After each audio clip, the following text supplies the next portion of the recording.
નમસ્કાર મિત્રો, આપનું સ્વાગત છે આપણા આ વિડિયો લેક્ચરની શૃંખલામાં. અને ગઈકાલના આની પહેલાના લેક્ચરની અંદર આપણે ચર્ચા કરી રહ્યા હતા ઉદાહરણ. તો આપણે પહેલા 3 ઉદાહરણ સોલ્વ કર્યા હતા. હવે આજે જોઈએ ઉદાહરણ નંબર 9.4. તો ઉદાહરણ નંબર 9.4 આપણને કે પ્રોબ્લેમ છે એ લખેલો છે.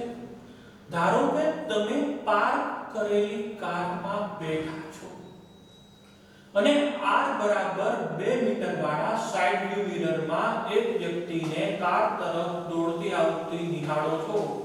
જો વ્યક્તિની ઝડપ 5 મીટર પ્રતિ સેકન્ડ હોય અને તે જ્યારે અરીસાથી નંબર 1 39 મીટર, બીજું 29 મીટર, ત્રીજું 19 મીટર અને ચોથું 9 મીટર દૂર હોય ત્યારે પ્રતિબિંબ કેટલી ઝડપથી ગતિ કરતું હશે?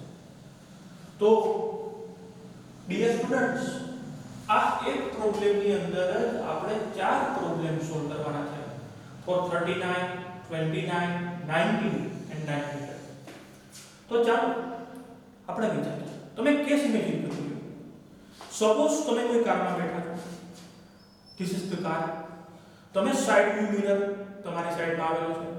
તમે સાઇડ વ્યૂ મિરર કારના સાઇડ વ્યૂ મિરરમાં જોવો અને કોઈ વ્યક્તિ તમારી કાર તરફ તમને મિરરમાં ઘસી આવતું દેખાય, તો તમારે શું મેળવવાનું છે? તો તમને જ્યારે તે વ્યક્તિનું પ્રતિબિંબ દેખાય ને, તમારે તે પ્રતિબિંબની ઝડપ મેળવવાની છે. વિદ્યાર્થીઓ, તમને એક સરસ મજાની વાત કરું. જો કોઈ નાની વસ્તુ આપણને અગત્યથી નહીં પડે, અહીંયા આપણને સાઇડ વ્યૂ મિરર કીધું છે. હું તમને અરીસાની એપ્લિકેશન્સ તો કહેવાનું છું. જ્યારે કોઈ કારનો સાઇડ વ્યૂ મિરર હોય ને, side view mirror in short car કે પછી બાઇક, તેમાં બહિર્ગોળ અરીસો યુઝ થાય. એટલે આપણા માટે પહેલી એક વસ્તુ મગજમાં અગત્યની બની જાય, કારનો સાઇડ વ્યૂ મિરર. કારનો સાઇડ વ્યૂ મિરર માટે હું લખીશ કે એના માટે આપણે કયો અરીસો યુઝ કરીએ? તો કે બહિર્ગોળ અરીસો. હવે તમને થાય કે આ બહિર્ગોળ અરીસો શા માટે જાણવું જરૂરી છે? કોઈ પણ મિરર હોય તો વિચાર જ, પણ વિચાર કરો, આપણને વક્રતા ત્રિજ્યા આપેલી છે, આપણે કેન્દ્ર લંબાઈ મેળવવી છે. તો આપણા કેસમાં લખું અહીં વક્રતા ત્રિજ્યા r બરાબર વક્રતા ત્રિજ્યા r બરાબર 2 મીટર. તો તમે મને કહેશો કેન્દ્ર લંબાઈ કેટલી થાય?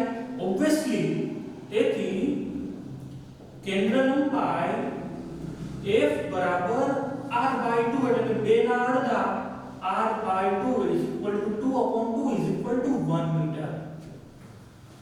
પરંતુ દોસ્તો, આપણે જ્યારે મિરરના પ્રોબ્લેમ સોલ્વ કરીએ ત્યારે એક વસ્તુ અગત્યની બની જાય, તે છે સંજ્ઞા પ્રણાલી. તો આપણે જ્યારે સાઇન કન્વેન્શન એટલે કે સંજ્ઞા પ્રણાલીમાં વાત કરીએ તો અહીંયા આપણે કેન્દ્ર લંબાઈ ધન લેવી કે ઋણ? આની પહેલાના બધા જ પ્રોબ્લેમ આપણે અંતર્ગોળ અરીસા માટે સોલ્વ કરેલા હતા. અને સાઇન કન્વેન્શનના રૂલ્સ કે અરીસાના ધ્રુવથી આપાત કિરણની વિરુદ્ધ દિશા ત્યારે નેગેટિવ સાઇન, અને કદાચ અરીસાના ધ્રુવથી આપાત કિરણની દિશા તો પોઝિટિવ સાઇન. મેં ઓલરેડી આપણા વિડિયો લેક્ચરની શ્રેણીમાં આકૃતિ દોરેલી જ હતી અને આઈ એમ શ્યોર કે તમે જોયેલું જ છે. જ્યારે બહિર્ગોળ અરીસો યુઝ કર્યો ત્યારે આપણે શબ્દો યુઝ કર્યા કે પ્રતિબિંબ ક્યાં મળે? તો કે પ્રતિબિંબ એ બહિર્ગોળ અરીસાની પાછળની બાજુ મળે છે. જો પ્રતિબિંબ એ બહિર્ગોળ અરીસાની પાછળની બાજુ મળતું હોય, ઇન અ સેન્સ કેન્દ્ર લંબાઈ આપણે અરીસાની પાછળ ડ્રો કરેલી છે, ઇમેજિન બી કરી શકો અત્યારે, અને ઓબ્વિયસલી તમે લાસ્ટ લેક્ચર્સ નો રેફરન્સ પણ લઈ શકો, વારંવાર રિપીટેશનમાં જોઈ શકાય. તો તમે ધ્યાન આપજો. તો જો કેન્દ્ર લંબાઈ અહીંયા આપણે લેવાની થાય તો બહિર્ગોળ અરીસો હોય તો કેન્દ્ર લંબાઈ ધન, અંતર્ગોળ અરીસો હોય તો કેન્દ્ર લંબાઈ ઋણ આવે. પરંતુ આપણા કેસમાં મેં કીધું કે કાચનો સાઇડ વ્યૂ મિરર એટલે કે બહિર્ગોળ અરીસો તેના કારણે હું કેન્દ્ર લંબાઈ ધન રાખીશ f = 1 મીટર. f = 1 metre.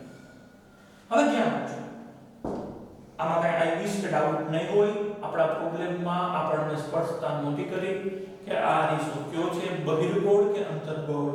પણ પહેલા આપણે આપણા નોલેજથી જાણવું પડે કે આ કયો અરીસો છે, બહિર્ગોળ અરીસો છે કે અંતર્ગોળ અરીસો છે. અને આ વસ્તુનો ખ્યાલ આવે પછી જ આગળ વધી શકીએ. હવે આપણે પેલો પ્રોબ્લેમ સોલ્વ કરીએ. આપણે પ્રતિબિંબ માટે એક સિમ્પલ આપણે પ્રોબ્લેમ સોલ્વિંગ આનો બહુ સિમ્પલ છે. આપણે ઝડપ તો કે ઝડપની ફોર્મ્યુલા સ્થાનાંતરના છેદમાં સમય, તો કે સ્થાનાંતર એટલે કેના સ્થાનમાં થતો ફેરફાર. જો હું પ્રતિબિંબના સ્થાનમાં થતો ફેરફાર મેળવી લઉં અને કોઈ ચોક્કસ સમય મળી જાય તો મને બીજો કોઈ વાંધો આવવાનો જ નથી. તો આપણે જોઈએ. હવે આપણે જોઈએ પેલું વ્યક્તિ કારથી કેટલો દૂર હતો, તો કે અરીસાથી 39 મીટર દૂર હતો.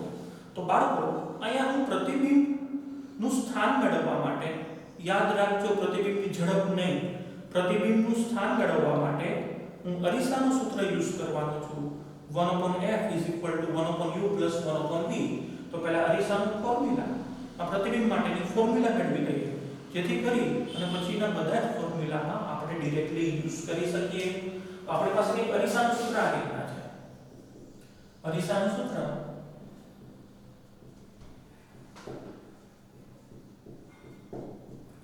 1/f = 1/u + 1/v. અહીંયા v એટલે પ્રતિબિંબનું સ્થાન, વેગ નહીં, અને u એટલે વસ્તુનું સ્થાન, વેગ નહીં. 1/f = 1/u + 1/v. So in the right એટલે આપણે લખી શકીએ 1/v = 1/f - 1/u. સિમ્પ્લિફિકેશન આપી દઈએ, લસા લઈ નાખીએ એટલે કે u - f f * u એટલે કે uf. આ તો 1/v. તો v માટે કેવું મળે, તો કે v માટે મળી જાય v = uf u - f. આ વસ્તુના સ્થાન માટેની ફોર્મ્યુલા. આ ફોર્મ્યુલા પણ હું આપણા પ્રોબ્લેમમાં યુઝ કરવાનો છું. હવે આપણે પ્રોબ્લેમની શરૂઆત કરીએ. તો કેસ નંબર A લખું. નંબર A કે વ્યક્તિ કેટલો દૂર છે, તો કે વ્યક્તિ પહેલીવાર મિરરથી એટલે કે અરીસાથી 39 મીટર 39 મીટર જેટલો દૂર છે. તો લખીએ કે વ્યક્તિ 39 મીટર દૂર હોય ત્યારે. હવે બાળકો આ 39 મીટર દૂર હોય ત્યારે એટલે મીન્સ આ શું બન્યું? ઓબ્વિયસલી આ બની ગયું વસ્તુ. u = 39 metre. પરંતુ ઇમેજિન કરો આ છે કોઈ મિરર, બહિર્ગોળ અરીસો, વ્યક્તિ આ તરફ છે એટલે કે આપાત કિરણની જે દિશા છે એની વિરુદ્ધ બાજુ છે. એટલે સાઇન કન્વેન્શન આવશે ઋણ. u = -39 metre. કેન્દ્ર લંબાઈ આપણી પાસે છે f = 1 metre. u = -39 metre, f = 1 metre. તો પ્રતિબિંબનું સ્થાન કેવું હશે મેળવીએ. તો કે પ્રતિબિંબનું સ્થાન ફોર્મ્યુલા ડાયરેક્ટલી યુઝ કરો. આ પરિણામ નંબર 1. આ ફોર્મ્યુલા આપણે ડાયરેક્ટલી યુઝ કરવાના જ છીએ. તો કે v = uf upon u minus f. uf એટલે કે -39 multiplied by 1 એના છેદમાં -39 -1 એટલે કે -39 ના છેદમાં -40 બરાબર 39 ના છેદમાં 40 મીટર. પણ બાળકો તમે ધ્યાન આપો તો આ પ્રતિબિંબનું સ્થાન કેવું મળે? આ પ્રતિબિંબ અંતર ધન મળ્યું. અને પ્રતિબિંબ અંતર ધન મેળવવું એનો મતલબ શું થાય? ઓબ્વિયસલી આનું પ્રતિબિંબ અરીસાની પાછળની તરફ જ મળ્યું હોય. Again it's prove. અહીંથી આ પ્રૂવ થાય છે. તો આ પ્રતિબિંબનું સ્થાન મળ્યું 39 ના છેદમાં 40 મીટર. હવે બાળકો વિચારો આ તો શરૂઆતમાંથી વ્યક્તિ 39 મીટર દૂર છે, પરંતુ આ વ્યક્તિ સ્થિર નથી, તે કાર તરફ આવે છે. જો બાળકો તમે ખાલી આ એક જ કેસ શાંતિથી શીખી લ્યો તો બાકીના 3 કેસમાં કોઈ નવી મેથડ આવતી નથી, માત્ર ને માત્ર નવી કેલ્ક્યુલેશન જ આવે છે, કોઈ નવી મેથડ નથી. એ હું તમને પ્રૂવ કરી દઈશ. માત્ર નવી કેલ્ક્યુલેશન્સ છે, કોઈ નવી મેથડ નથી. હવે આ વ્યક્તિ તો શું કરે? સ્થિર નથી, કાર તરફ 5 મીટર પર સેકન્ડની વેલોસિટીથી દોડતો આવે છે. તો જો આ વ્યક્તિ કારની તરફ દોડતો આવતો હોય તો તે કારની નજીક આવવાનો છે. હવે વિચાર કરો, હું લખું કે જો 1 સેકન્ડ બાદ, સમયનો આપણે ગાળો લઈએ 1 સેકન્ડ બાદ, અત્યારે છે 39 મીટર દૂર, તો 1 સેકન્ડ બાદ વ્યક્તિ કેટલો દૂર હોય? તો કે આપણને ખબર કઈ રીતના પડે? વ્યક્તિની સ્પીડ શું છે, ઝડપ શું છે? 5 મીટર પર સેકન્ડ. તો 5 મીટર પ્રતિ સેકન્ડની ઝડપ હોય એનો મતલબ કે 1 સેકન્ડમાં 5 મીટર જેટલો નજીક આવે. અત્યારે હતો 39 મીટર, તો 1 સેકન્ડમાં 5 મીટર નજીક આવ્યો તો એને કેટલું અંતર હવે કારથી દૂર હોવાનું? તો કે 34 મીટર, એટલે કે 34 મીટર. તો 1 સેકન્ડ બાદ લખું u dash is equal to 39 minus 5 એટલે કે 34 મીટર. જો બાળકો આ તો સિમ્પલ અંતરની વાત છે, કોઈ સાઇન કન્વેન્શન, અરીસાનું સાઇન કન્વેન્શન, અરીસામાં યુઝ થતી સંજ્ઞા પ્રણાલી કઈ અંતર માટે લાગુ ન પડે. આ તો મેં કીધું કે 34 મીટર અરીસાથી દૂર છે, પરંતુ હવે આ 34 મીટર તો અરીસા માટે શું બની જાય? તો કે આ જ તો અરીસા માટે વસ્તુ અંતર બને. તો હવે અરીસાથી વસ્તુ અંતર કેટલી દૂર છે? 34 મીટર.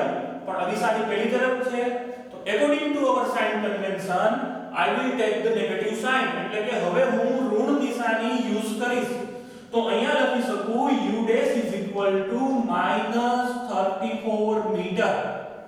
જો બાળકો આ સંજ્ઞા પ્રણાલીને અહીંયા યુઝ કરી, આ માત્ર અંતરની વાત હતી, એટલે કોઈ સંજ્ઞા પ્રણાલીની જરૂર ન હોય. બેમાં ભેદ સમજો, આ અંતર અને આ અરીસા માટેનું વસ્તુ અંતર, એટલે આપણે અહીંયા સંજ્ઞા પ્રણાલી યુઝ કરીએ.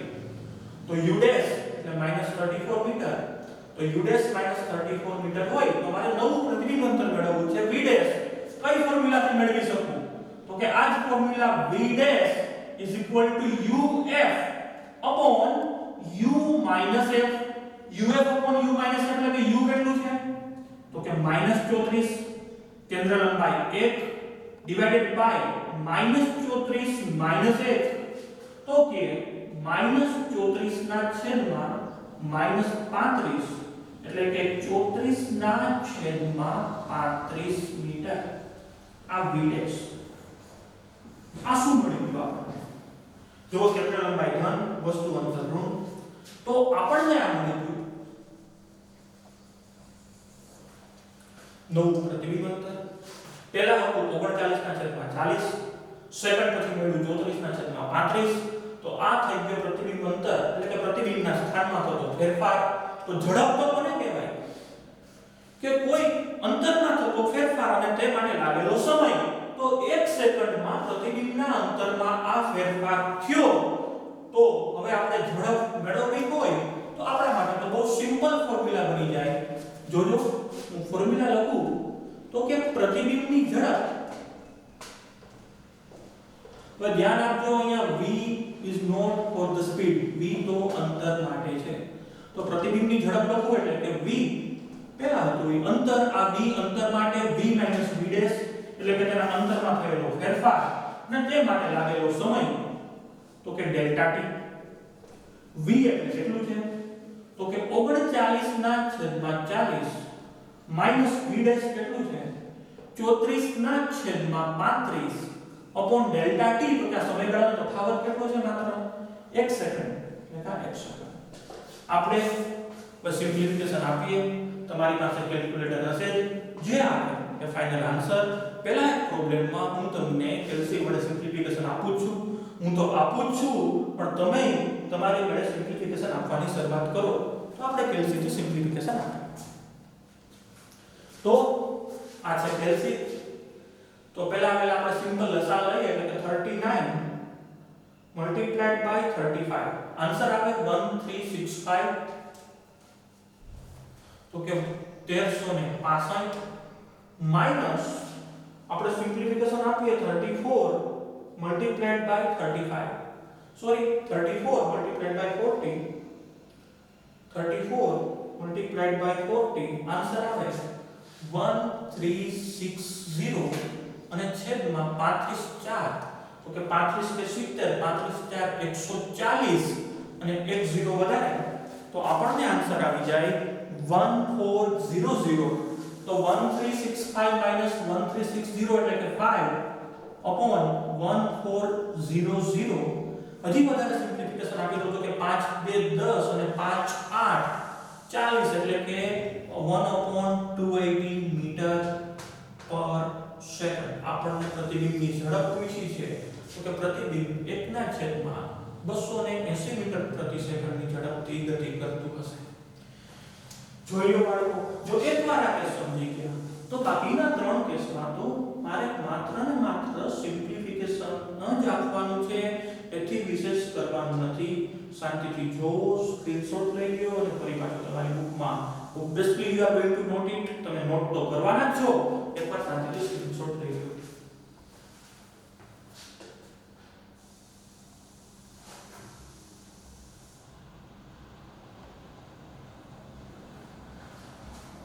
ઓકે ઇઝ ઇટ ડન લેવાઈ ગયો સ્ક્રીનશોટ તો ચાલો હવે આપણે આ પ્રોબ્લેમનો બીજો પ્રશ્ન સોલ્વ કરીએ કે વ્યક્તિ 29 મીટર દૂર હોય ત્યારે તો વ્યક્તિ 29 મીટર દૂર હોય ત્યારે શું થવાનું છે જોઈએ તો ધ્યાન આપજો સાઈડ વ્યૂ મિરર બહિર્ગોળ દિશો જો હવે બાળકો કોઈ મેથડમાં ચેન્જ આવવાનું નથી જો તમે પહેલો ક્વેશ્ચન શીખા હોય તો મારા માટે તો વર્ક એકદમ સરળ છે now there will be no change in our method આ તો બધું સેમ જ રહેવાનું છે માહિતી શરૂઆત કરો મારા માટે વર્ક સરળ છે તમારે તો ફરી પાછો પ્રેક્ટિસ માટે એક પ્રોબ્લેમ જોઈ લીધા પછી બીજી વાર તમારી મેળે જ પ્રોબ્લેમ સોલ્વ કરવો જોઈએ મારા માટે વર્ક બહુ એટલે બહુ સરળ છે હવે હું ફરી પાછો આખું ગણવા જવાનું નથી પર્સન કેટલો આવે છે કેટલો દૂર છે ઓકે 29 મીટર તો ફરી પાછા આપણે સંજ્ઞા પ્રણાલીની વાત કરીએ તો કે u -29 ઋણ શા માટે મારી સાથે દૂર છે કે 29 મીટર -29 તો મારે સિમ્પલ -29 upon 30 તો આન્સર આવી ગયો 29 ના છેદમાં 30 જો મારા માટે વર્ક કેટલું સરળ હતું તો બાળકો આમાંથી શીખવા એ મળે કે આપણે શીખવાની મેથડ હોય અને જ્યારે આપણે જી નીટ જેવી એક્ઝામ એટેન્ડ કરવી હોય ત્યારે તો આ વસ્તુ અત્યંત અગત્યની બની પડે કે એક વાર એક મેથડનો પ્રોબ્લેમ શીખ્યા બાદ જો તેના જેવો કોઈ બીજો પ્રોબ્લેમ પૂછાય તો તે કમ્પલસરી આવડવો જ જોઈએ જોઈ લો મેં તો ખાલી 29 ની વેલ્યુ પુટ કરી કે u ની જગ્યાએ 29 લખી નાખ્યું f તો એનું જ છે અને સિમ્પ્લિફિકેશન મેથડ તો આની જ રહેવાની છે કે 1 સેકન્ડ બાદ શું થશે તો કે પર્સનની સ્પીડ છે 5 મીટર પર સેકન્ડ તો 5 મીટર પ્રતિ સેકન્ડની ઝડપ હોવાના કારણે 1 સેકન્ડ બાદ વ્યક્તિ શું થવાનું છે તો કે નજીક આવવાનો છે કેટલો નજીક આવી ગયો હશે તો કે 5 મીટર અહીંયા હું સિમ્પ્લિફિકેશન આપું તો કે 29 - 5 તો 29 - 5 એટલે કે 24 તો નવું વસ્તુ અંતર કેટલું બની જાય u ડેશ -24 મીટર ક્યારે 1 સેકન્ડ બાદ તો નવું પ્રતિબિંબ અંતર મેળવીએ તો કે જો આ -24 હોય તો નવું પ્રતિબિંબ અંતર કેવું થઈ જાય તો કે -24 upon -25 આ -24 upon negative sign cancel out એટલે કે 24 upon 25 ફરી પાછું શું થાય કે પ્રતિબિંબ ક્યાં મળ્યું હશે તો કે પ્રતિબિંબ મળ્યું હશે બહિર્ગોળ અરીસાની પાછળની તરફ આ છે પ્રતિબિંબ નું નવું અંતર એટલે કે પ્રતિબિંબનું નવું સ્થાન તો ઝડપ કોને કહેવાય એના સ્થાન માટે અંતરમાં થતો ફેરફાર અને તે માટે લાગેલો સમય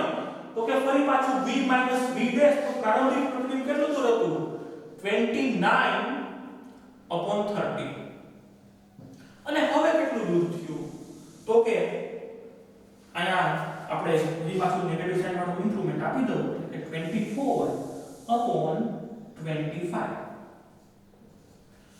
તો સિમ્પલ લખી નાખું 24/25 અને હવે આપણે આ સિમ્પ્લિફિકેશનના સ્ટેપ ગણી નાખીએ. આમ તો તમારે જ ગણી નાખવા જોઈએ પણ ફરી પાછું હું તમને હેલ્પ કરતો વિશેષ તો મારી કોઈ મદદની હવે જરૂર નથી, તમે લોકો કાબેલ છો જ. તો આપણે પહેલો આન્સર મેળવીએ 29 મલ્ટીપ્લાઈડ બાય 25.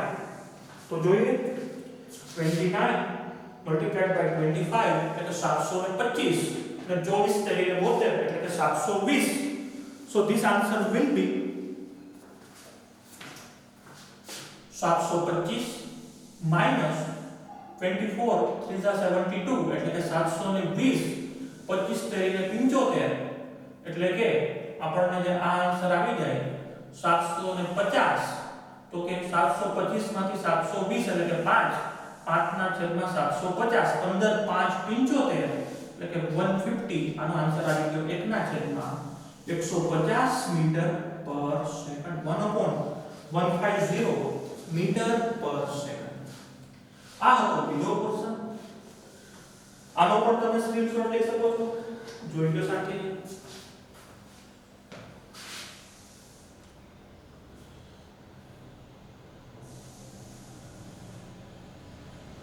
Okay done. ચાલો આગળ વધીએ. હવે આ બે એકને પ્રોબ્લેમના સેમ મેથડથી એકને જ મેથડથી બે પ્રોબ્લેમ સોલ્વ કર્યા પછી ત્રીજામાં તો કઈ તકલીફ પડવી જ ન જોઈએ. ત્રીજામાં વ્યક્તિ કેટલો દૂર છે પહેલા તો કે પહેલામાં 39 હતું 29 હવે 19 મીટર દૂર છે. તો કે આપણે લખીએ u બરાબર 19 મીટર હોય ખ્યાલ. આ ડિસ્ટન્સ નેગેટિવ એટલે કે -19 કારણ કે અરીસાની સામેની તરફ છે પાછળ નથી. તો u ની જગ્યાએ હું 19 લખીશ. જોતા રહેજો બાળકો શાંતિથી. 29 છે ને 19 કરી નાખીએ, વસ્તુ અંતર ચેન્જ કરીએ. મારા માટે તો વર્ક સરળ છે, તમારે તો ફરી પાછો આખો પ્રોબ્લેમ સોલ્વ કરવાનો જ. તો આ -19 અને -19 -1 એટલે કે -20. તો આ થઈ ગયું 19 એના છેદમાં 20. તો 19 ના છેદમાં 20 એટલે કે 1 સેકન્ડ બાદ ફરી પાછી આપણે ચર્ચા કરીએ. તો કે વ્યક્તિ કેટલો દૂર હતો?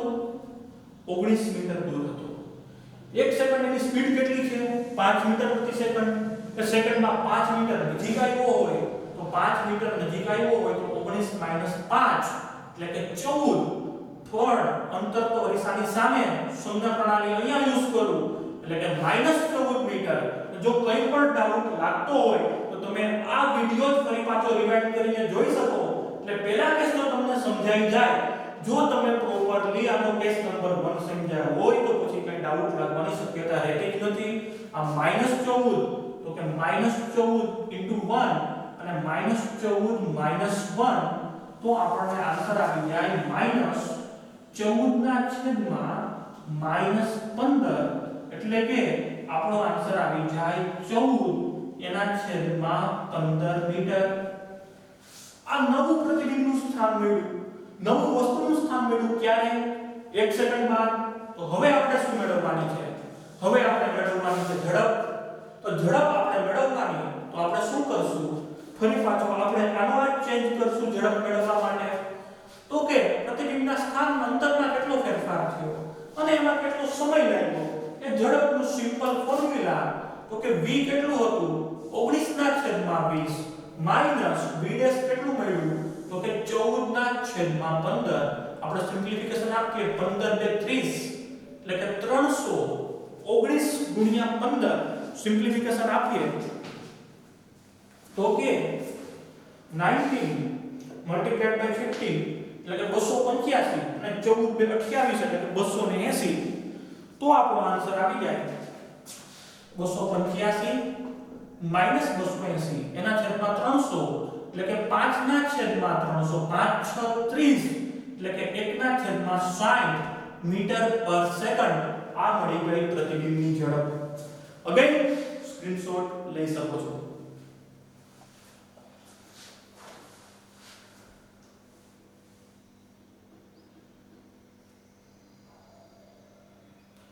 Is it done? તો વિદ્યાર્થીઓ હવે આ પ્રોબ્લેમનો ચોથો ક્વેશ્ચન એટલે કે વ્યક્તિ જ્યારે 9 મીટર દૂર હોય એ તમારે હોમવર્કમાં સોલ્વ કરવાનો છે. તમને કોઈ ડાઉટ હોય તો તમે મને પૂછી શકો છો, બટ આઈ એમ શ્યોર કે 3 પ્રોબ્લેમ સોલ્વ કર્યા પછી ડાઉટ તો કંઈ હોવાની શક્યતા છે જ નહીં. પહેલા તમારે શું કરવાનું છે તો કે વસ્તુ અંતર 9 મીટર, તો વસ્તુ અંતર 9 મીટર લઈ અને પ્રતિબિંબ અંતર મેળવવાનું છે. સોલ્વ તો અત્યારે બી કરી શકીએ, આ તો -9 અને -10 એટલે કે 9 ના છેદમાં 10, પણ આઈ એમ શ્યોર કે તમે સોલ્વ કરશો.